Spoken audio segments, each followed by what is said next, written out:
It should be the most homely, wholesome event. An American Christmas parade, all innocence, smiles and excitement. But there's something different this year. Invisible, intangible, but it's there. A sense of unease. Milwaukee is 2,000 miles from San Bernardino, but the shootings last week are on people's minds. They don't feel safe anymore, not even here. I'm worried. I do. We can have this beautiful parade like this, and it can happen here. I totally feel people are on edge, especially in any kind of big thing like this, where anything like that can happen, especially with these automatic, terrible, semi-automatic weapons. This is just awful. Too many people here have lost faith in the authorities' ability to protect them. Buying the Donald Trump line that their country's just not safe anymore. Milwaukee police swore in their latest group of recruits this week, but their chief admits they are powerless to prevent another massacre in a country so awash with guns. So how am I supposed to reassure people? All right, I can't reassure them that the mentally ill aren't going to do it. I can't reassure them that the ideologically motivated by other ideological concerns won't do it. I sure as heck can't say to them that I can guarantee we can keep AK-47s out of the hands of, ISIS wannabes. Can't do it. The unease that America's experiencing just now is not unique to this place, of course.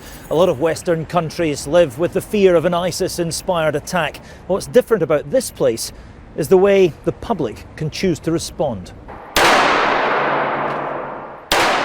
The perceived threat of ISIS has prompted a lot of people here to reach for their gun cabinets, and firearms sales have gone through the roof. AR-15s, Kalashnikovs, AK-47s. 185,000 rifles were bought in the States on Black Friday alone this year. It's a Kalashnikov. AK-47. And the figures have spiked sharply since the San Bernardino shootings.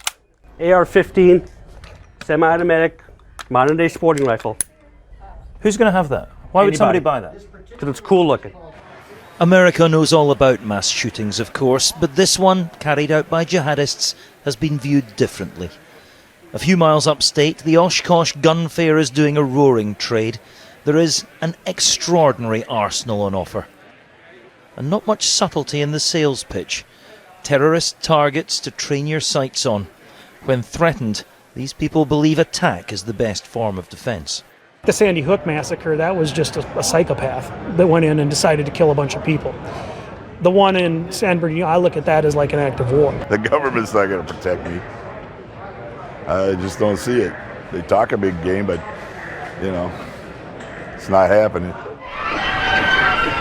A lot has changed in recent months, and not just here in the States. This country, like so many others, may just have to learn to live with a sense of uncertainty.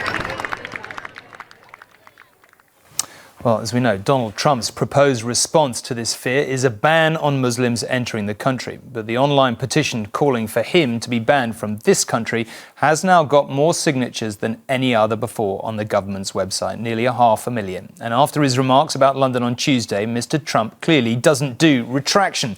In fact, he waded in deeper on social media, saying the United Kingdom is trying hard to disguise their massive Muslim problem. Everybody is wise to what is happening. Very sad. Be honest. Martin Geisler is in New Hampshire tonight, where Mr. Trump is way ahead in the polls. Martin, it sounds as though the Republican Party, or the rest of it, has a sort of evolving plan to deal with Mr. Trump. Well, that may be the case, Tom. Yeah, we've spoken in recent nights, haven't we, about the concerns among the Republican hierarchy of the emerging threat from one of their own candidates, that Donald Trump is so divisive and has a small, hardcore rump support that if he went as their nominee into the election next year, he would be thumped. Now, it's emerging that they may be considering a change in the rules, what they call a brokered convention. It's very rare and it's very complex, but essentially it means this, that the winning candidate would have to have at least 50% of the vote in at least 8 states.